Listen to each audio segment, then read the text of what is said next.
ब्राह्मण और बंधु का वध नहीं करना चाहिए, ये पॉइंट मजबूत है। और उधर कह रहे हैं कि आतताई बधार हना वध करने योग्य है, न कि वध कर दिया जाए। योग्य है तो योग्य का मतलब कुछ विकल्प भी खोजा जा सकता है ना। तो विकल्प में क्या है? कोई बहुत बड़ा सम्मानित आदमी हो, व्यक्ति हो, और उसका अपमान कर दिया जाए। सम्मानित व्यक्ति का अपमान कर देना ही जो है मृत्यु है, वध है। संभावित कह अपजस लाहू, मरण कोटि सम दारुण दाहू। सम्मानित व्यक्ति का अपमान कर देना ही मृत्यु है। अब अश्वत्थामा का इतना सम्मान होता था पांडवों के यहाँ कि जो है आज उस पांडवों के द्वारा उसका अपमान कर दिया गया। उसके जो है मस्तिष्क में मणि था, मणि निकाल लिया, आधा बाल बनवा दिया, गदहा पे बैठा दिया। जिस गले में पुष्प की माला पड़ती थी उस गले में जो है पादुका, चरण पादुका की माला पहना दिया। अब महाराज उसका तो अपमान कर दिया और खदेड़ दिया, भाग जाओ यहां से। अश्वत्थामा ने सोचने लगा कि मर जाता तो ठीक था, ये अपमानित जीवन जीने से बढ़िया तो मृत्यु है। जो है अपमानित जो हो जाता है एक बार नहीं मरता है, मरण कोटि सम दारुणता हो। जब जब उसको याद आता है ना तब तब मर जाता है। करोड़ों करोड़ बार मृत्यु होती है। अश्वत्थामा ने सोचा मर जाना ठीक था, ये जो है अपमानित होना ठीक नहीं है। लेकिन करे क्या, अब तो जो है अपमान हो गया। लेकिन सोच लिया कि इसी कुल खानदान में एक और पल रहा है। मैंने तो सब कुछ समाप्ति कर दिया, बीज समाप्त कर दिया हो, लेकिन एक बचा हुआ है। वह जो है उत्तरा के गर्भ में जो है भ्रूण पल रहा है। और उस समय इसने ब्रह्मास्त्र का संधान किया। जिस समय गोविंद द्वारिकापुरी के लिए प्रस्थान करने वाले हैं, उत्तरा आती है। मैंने पहले दिन की ही कथा में जो है बता दिया था इस चरित्र को। उत्तरा रोते बिलखती आती है। भगवान ने उत्तरा के गर्भ की रक्षा की और उसके बाद हमारे गोविंद पुनः हस्तिनापुर से द्वारिकापुर के प्रस्थान करने की योजना बना रहे थे। तब तक कमरे से जो है एक रुदन की आवाज आई।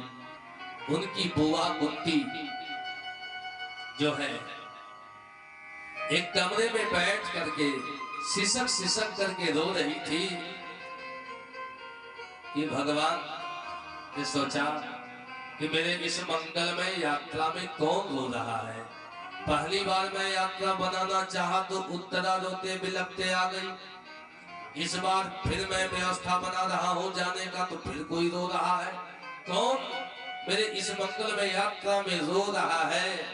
तो गोविंद ने अपनी यात्रा को स्थगित कर दिया और उस शिष्कारी वाली आहट को पकड़ करके, आवाज को पकड़ करके गोविंद जब पहुंचते हैं तो देखते हैं कि उनकी बुआ कुंती ही रो रही है। कन्हैया ने कहा, बुआ काहे के लिए रो रही हो? कौन सी कमी है कि तुम रो रही हो? और देखो बुआ मेरी इस मंगल में यात्रा में क्यों रो रही?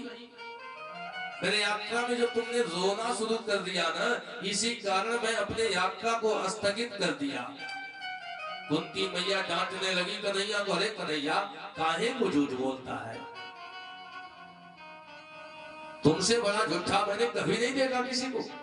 तुम इतना झूठ बोल रहा है कि रोने के कारण मैं रुक गया। अरे क्या, जब तुम गोकुल से निकल रहे थे मथुरा के लिए, क्या जसोदा मैया नहीं रो रही थी? क्या ग्वाल बाल नहीं रो रहे थे? क्या वहां की गोपिकाएं नहीं रो रही थी? क्या वहां के पशु पक्षी नहीं रो रहे थे? सब रो रहे थे, सब चिल्ला रहे थे। लेकिन तुम यही कहकर के घर से निकल पड़े ना कि मैं आज जा रहा हूं, कल मेला देखूंगा, परसों वापस आ जाऊंगा। परसों बीत गया, गया क्या तुम? देखो कन्हैया, तुम्हारा कुछ निजी स्वार्थ होगा जिस कारण से रुक गए हो। अब तो जो है भक्त तो भगवान को भी दहाड़ देते हैं ना, हाँ? कभी कभी ना भगवान को भी भक्तों से कार्य पड़ जाता है। भक्तों से भी आवश्यकता भगवान को पड़ जाता है।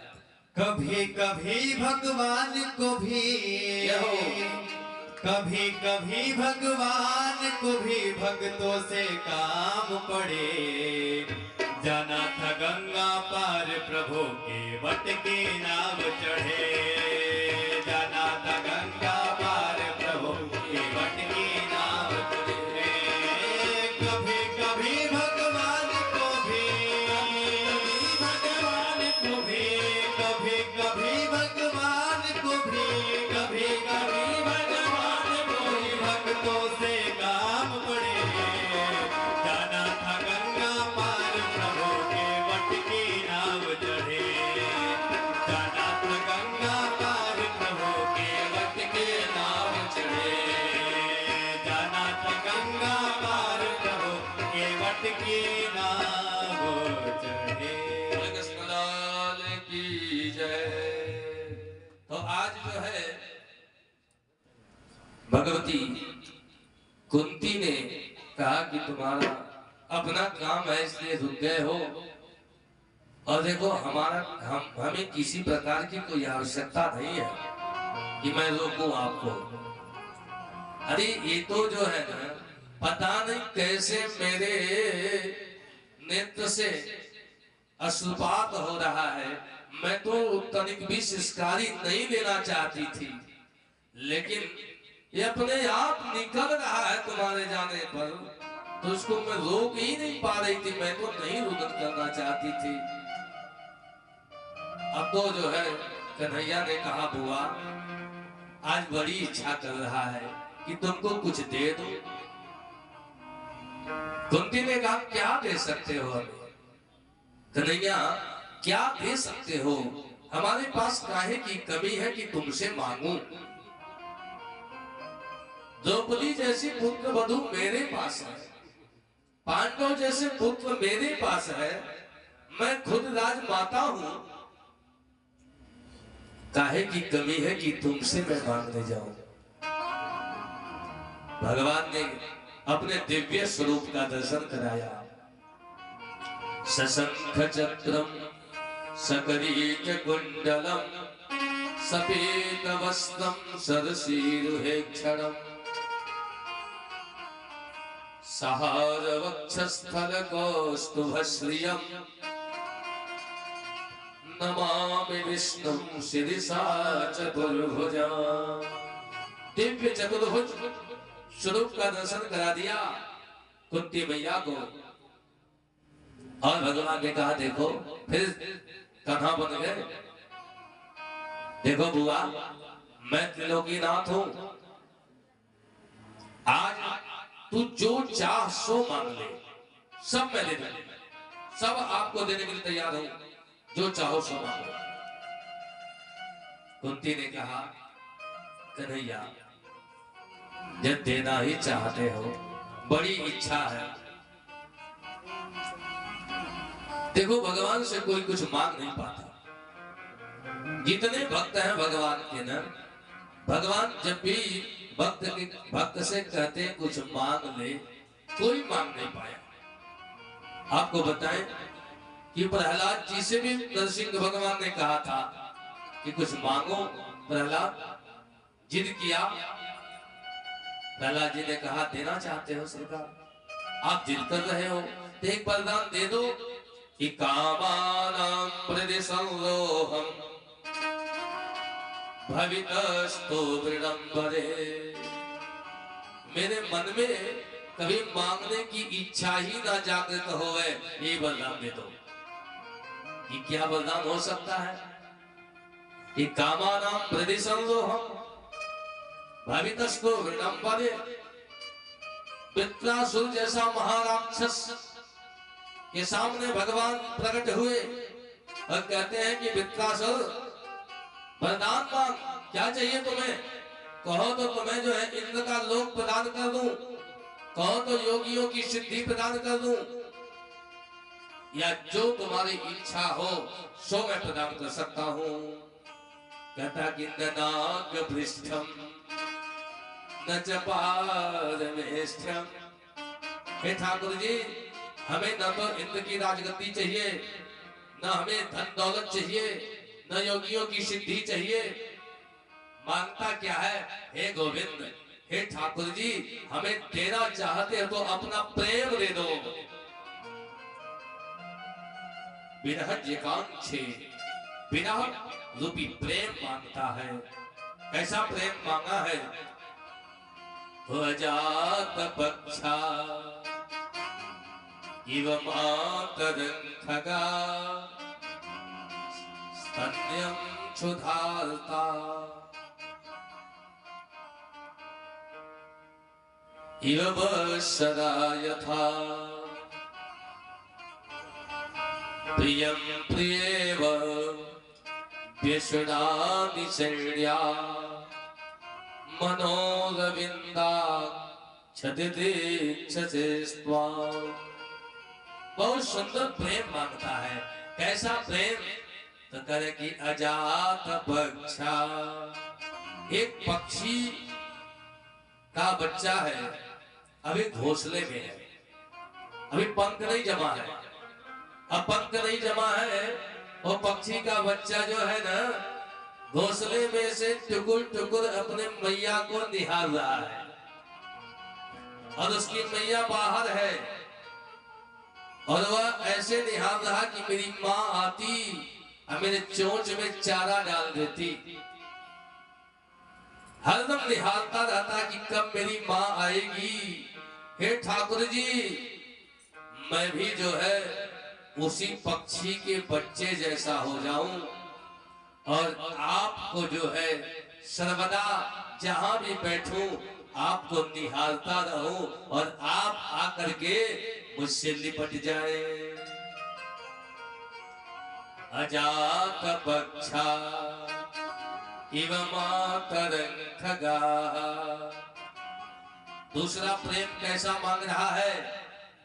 तो कह रहा है कि कोई जो है गैया का बछड़ा है और बछड़े को घर से जो है गैया के पास से अलग बांध दिया गया हो रात को, और सवेरे जो है बछड़ा क्या करता है? माँ के पास जाने के लिए चिल्लाता है और मैया बछड़े को अपने पास पाने के लिए चिल्लाती है। जो लोग गाय रखे होंगे वो लोग जरूर जानते होंगे, अनुभव करें कि गैया जो है अपने पास बछड़े को पाने के लिए चिल्लाती है और बछड़ा गैया के मैया के पास जाने के लिए चिल्लाता है। और पता चला कि बीच में कोई ले आकर के 100 कुंटल दूध रख दे, हरी हरी चारा रख दे, घास रख दे, तो क्या वो बछड़ा जो है घास खाएगा? वो दूध पिएगा? नहीं पिएगा ना। उसी प्रकार हे गोविंद, मेरे और आपके मध्य में संसार के समस्त काम, क्रोध, लोभ, मोह, मद, ईर्ष्या, अभिमान आदि आ जाए, समस्त जो है वैभव मेरे सामने आ पाए, लेकिन मेरी दृष्टि उधर न पड़ते हुए मैं आपको पाने के लिए चिल्लाऊं और आप मुझे पाने के लिए चिल्लाएं, इस प्रकार का प्रेम चाहिए। स्तन्यम क्षुधार्ता इव वत्सदा यथा, बहुत सुंदर प्रेम माना है। और कह रहा है कि प्रियम प्रियेव व्यसना निषेण्या, कोई अभी नवयुवती स्त्री है, उसका विवाह हुआ, पति के घर आई, अब पता चला कि पतिदेव विदेश चले गए, और बहुत दिन बाद जो है उसके पति घर आ रहे हैं। उस स्त्री को पता चल गया कि मेरे पतिदेव जो है कुछ ही क्षण में घर के अंदर प्रवेश करने वाले हैं, घर में आने वाले हैं। अब उस स्त्री को जो अभिलाषा है अपने पति के दर्शन करने का, हे प्रभु सदा सर्वदा ऐसे ही मेरे मन में उत्कंठा बनी रहे आपका दर्शन करने का, ऐसा प्रेम मानता है वृत्रासुर। आज जो है कुंती मैया से भगवान कहते हैं, कुंती मैया से भगवान कहते हैं, अरे बुआ कुछ तो मांग ले। कहती है कि देना चाहते हो, दो वरदान। क्या? विपदः सन्तुनः सस्व तत्र जगद्गुरो भवतो दर्शनं यस्यात् पुनर्भव दर्शनम्। कहती है देना चाहते हो तो विपत्ति का वरदान दे दो। कोई विपत्ति मांगेगा भगवान से, यहाँ तो भैया 2 रुपया के कपूर जला देते हैं ना, भगवान के सामने ये कहते हैं कि सब संपत्ति घर आवे कष्ट मिटे तन का। 2 रुपए के कपूर में सब संपत्ति घर आवे कष्ट मिटे तन का। और वह क्या मांगती है? विपदः सन्तुनः सस्व, विपत्ति का वरदान मांगती है। क्यों? क्योंकि कहती है कन्हैया आज मेरे पास संपत्ति आई तो तुम कहो कि मैं जा रहा हूं, तो देखो कन्हैया हमें ऐसी संपत्ति नहीं चाहिए जिसके आगे माथे सिल पड़े, सुख के माथे दिल पड़े, जो नाम हृदय से जाए, बलिहारी वह दुख की जो पल पल नाम रटा। तो ये जो दुख है ना, विपत्ति जो है, विपत्ति की याचना क्यों कर रहे हैं? इसलिए कर रही है ना, विपत्ति इसलिए चाह रही है कि ऐसी संपत्ति हमें नहीं चाहिए कि जिसके आने पर आप चले जाओ। ऐसी संपत्ति क्यों चाहिए कि आने पर संपत्ति के गोविंद ही चले जाए। और तुम कह रहे कि मैं जा रहा था, तुम्हारे रोने के नाते रुक गया, तो भैया हमें विपत्ति दे दो कि तुम कभी मत जाओ। क्योंकि जब जब विपत्ति रहा है ना, तब तब तुम मेरे साथ रहे। आज संपत्ति आई, मैं राजमाता बनी, मेरे पुत्र राजा बने, कि तुम कह रहे कि जा रहा हूं। ऐसी संपत्ति नहीं चाहिए कि गोविंद चले जाए। आज जो है कुंती ने कहा कि भवतो दर्शनम यस्या पुनर्भव दर्शनम। हे गोविंद, हे कन्हैया, मैं आपका हरदम दर्शन करना चाहती हूँ, इसलिए विपत्ति का वरदान दे दो। विपत्ति में सदा सर्वदा आप मेरे साथ रहे हो। अब तो बताने लगी कि कब कब विपत्ति मेरे पास रही है और आप कैसे कैसे मेरा सहयोग किए हैं। कर किया सत्सभायाम वनवास पृच्छतः। सभा के मध्य में जब हमारी बहू द्रौपदी के लज्जा का संवरण किया जा रहा था दुर्योधन के द्वारा, हे ठाकुर जी आप नहीं रहे होते तो कौन सहारा देता, कौन रक्षा करता। अससभायाम वनवास पृच्छतः। जब वनवास में हमारे पुत्रगण थे तो जो है एक बार दुर्वासा ऋषि जो है पहुंचते हैं दुर्योधन के यहाँ और दुर्योधन के पास स्वागत सत्कार किया। बहुत खुश हो गए दुर्वासा ऋषि, आशीर्वाद मांगे। दुर्योधन ने कहा देखिए मेरे भाई जो है लोग अभी जो है वनवास काट रहे हैं और उनको भी आशीर्वाद दे दीजिए, जैसे यहाँ आकर के प्रसाद पा लिए हमारे भाई को भी ऐसा सौभाग्य प्रदान कर दीजिए। वो तो ये समझ करके कह दिया कि वहां वनवास में जो है कोई व्यवस्था भोजन की है नहीं, अरे महात्मा जाएगा एक क्रोधी है श्राप दे देगा सब मर जाएगा। इस उद्देश्य से जो है दुर्वासा जैसे क्रोधी महात्मा को जो है भेज रहा है। और उधर द्रौपदी को एक अच्छा पात्र प्राप्त हुआ था। उस पात्र का एक प्रभाव था कि जितने लोग भोजन करेंगे कम नहीं होने वाला था, लेकिन जब द्रौपदी भोजन करके उस पात्र को धुल करके रख देती तो फिर नहीं निकलता उसमें से भोजन।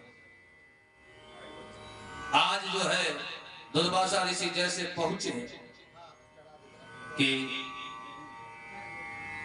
युधिष्ठिराज पांडव खड़े होकर के उनका सम्मान करते हैं, कहते हैं महात्मा आज तो कुटिया हमारी धन्य हो गई कि आप जैसा महात्मा मेरे कुटिया में पधारा। दुर्वासा ऋषि भी बहुत खुश है कि मेरा सम्मान युधिष्ठिर जी महाराज कर रहे हैं। तो दुर्वासा ऋषि ने कहा देखिए महाराज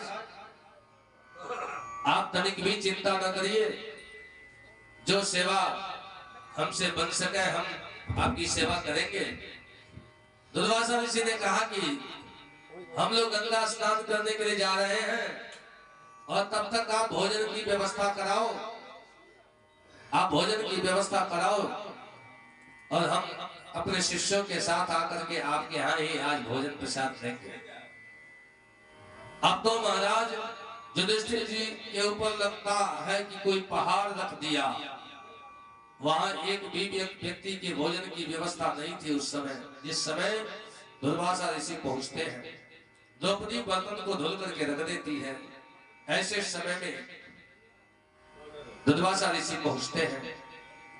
जाकर के युधिष्ठिर जी महाराज ने कहा द्रौपदी से देवी महात्मा आए हुए हैं, भोजन की लेकर कि भोजन की तैयारी करो, हम लोग अभी गंगा स्नान करने करके आएंगे, 10,000 शिष्यों के साथ आ रहे हैं, यहाँ एक की व्यवस्था नहीं है।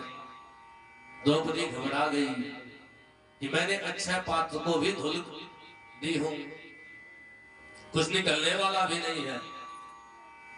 अब बेचारी बैठ गई, गोविंद का चिंतन करने लगी। ऐसे समय में जो है कन्हैया को याद कर रही है, जिस समय भगवान द्वारिकापुरी में भोजन प्रसाद ग्रहण करने के लिए बैठे हैं। भगवती जगदम्बा रुक्मिणी महारानी ने स्वर्ण की थाली में 56 प्रकार का व्यंजन परस करके ले आती है भोग लगाने के लिए। हे ठाकुर जी भोग लगाओ। कान में आवाज आ गई द्रौपदी की।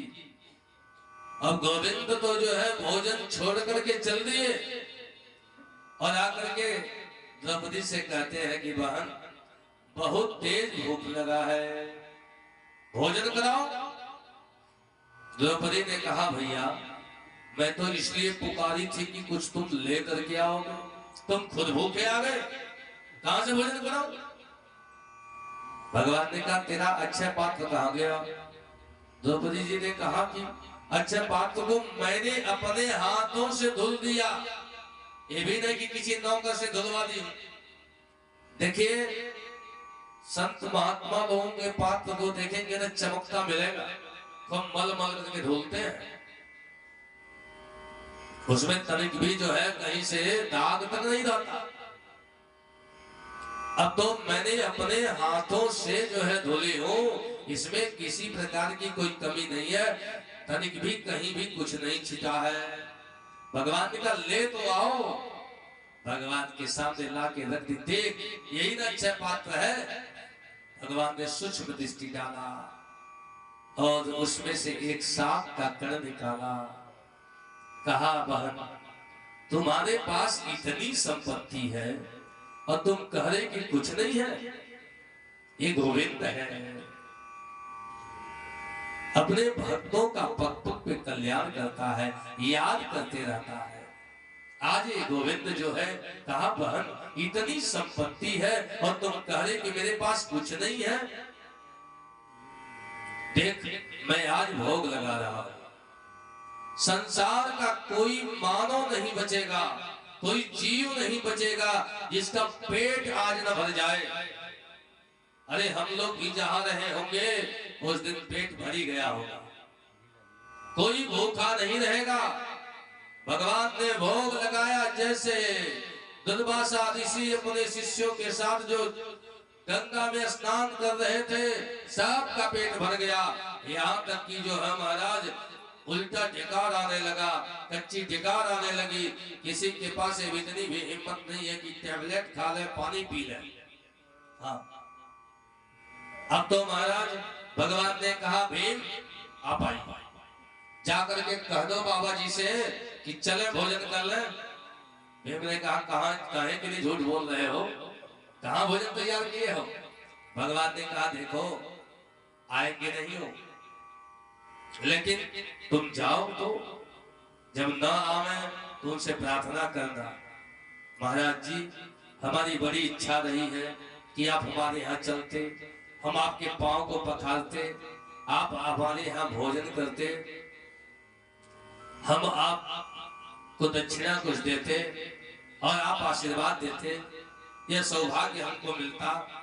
यदि नहीं चल रहे हो तभी हमें आशीर्वाद जरूर दो, ऐसा आशीर्वाद जरूर लेकर के आना। भगवान ने कह दिया। भीम जैसे पहुंचे नदी के तट पर, दूर से ही दुर्वासा ऋषि ने देख लिया, अरे शिष्यों तैयार हो जाओ, लगता है भोजन तैयार हो गया है। शिष्यों ने कहा गुरुजी पेट में जो है ना तनिक भी जगह नहीं बचा है कि कुछ खाऊं। गुरुजी ने कहा कि तुम लोग चले जाओ, हम नहीं जा पाएंगे। शिष्यों ने कहा गुरुजी हमको भी तनिक भी भोजन करने की इच्छा नहीं है। सब लोग वहीं से हाथ जोड़ लिए, अरे महाराज भोजन करने की तनिक भी इच्छा नहीं है, क्षमा करो गलती हो गई, मैंने इतना भोजन बनवा दिया। भीम ने कहा हमारी तो इच्छा थी कि आप चलते, घर में प्रसाद तैयार है, आपका पांव पखारते, भोजन कराते, आप प्रसन्न होते, हम आपको दक्षिणा देते, आप आशीर्वाद देते। अच्छा नहीं चल रहे हो आप तो आशीर्वाद जरूर दे दो। दुर्वासा ऋषि ने भी आशीर्वाद दे दिया 10,000 शिष्यों के साथ। मृधे मृधे नेक महारथस्ततो। कुंती मैया ने कहा कन्हैया ऐसे ऐसे अनेकानेक जगह कहां तक आपको बताऊं जहां जहां आपने हमारी पग पग पे रक्षा किया है, इसलिए आज कह रहे कि मैं जा रहा हूं तो भैया हमें तो विपत्ति दे दो, क्योंकि विपत्ति में आप साथ थे। विपत्ति की याचना करती है। देखिए विपत्ति की सराहना सबने किया है, लेकिन सराहना तो किया लेकिन कम दिन के लिए। रही मन विपदा तू भली, जो थोड़े दिन होए, हितयन हितया जगत में जान परत सबको। विपत्ति की सराहना रहीम जी ने भी किया, गोस्वामी तुलसीदास जी ने भी किया। धीरज धर्म मित्र अरुनारी आपत काल परिखी चारी। ये चार की परीक्षा जो है विपत्ति के समय में होता है। तो सबने सराहा, लेकिन कुंती ने ऐसी विपत्ति की याचना नहीं करी कि जो आज रहे कल जाए। उसने कहा कि शाश्वत विपत्ति एक अभी जाने वाला है कि दूसरा चढ़ बैठे, ऐसी विपत्ति चाहिए। बहुत सुंदर जो है याचना करती है। इसके बाद गोविंद जो है युधिष्ठिरादि पांडवों को लेकर के उस महाभारत के युद्ध के स्थल के तरफ चलते हैं, जहां भीष्म पितामह बाणों की सैया पे लेटे हुए हैं। भीष्म पितामह के हाथों में जो है इच्छा मृत्यु का वरदान है। वो चाहते जब चाहते तब मर जाते, लेकिन बाणों की सैया पे 6 महीने तक लेटे रह गए। 6 महीने तक। और उस स्थान पर जो है पांडवों को लेकर के भगवान जब पहुंचते हैं तो अर्जुन को भेज देते हैं। कहते हैं अर्जुन जाकर के बाबा जी का समाचार ले लो कि बाबा जी कैसे हैं।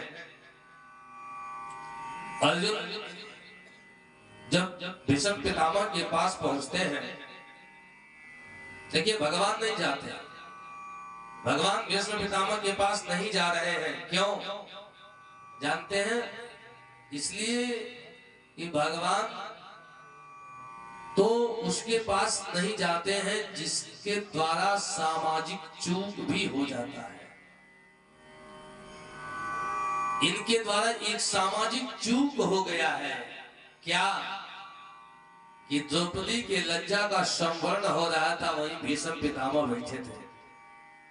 और भीष्म पितामह एक बार भी जो है कह देते, अरे दुर्योधन क्या कर रहे हो। दुर्योधन की हिम्मत नहीं थी कि जो है भीष्म पितामह की बात को काट देता। लेकिन भीष्म पितामह सर को नीचे करके वहीं बैठे रहे कि मैं तो नमक खाया हुआ। नमक खाने का मतलब यह नहीं होता है कि कोई जो है सामाजिक अपराध करता हो और वहां बैठ करके आप देखते रहो। भगवान तो ऐसे व्यक्ति से भी वो मोल लेते हैं। और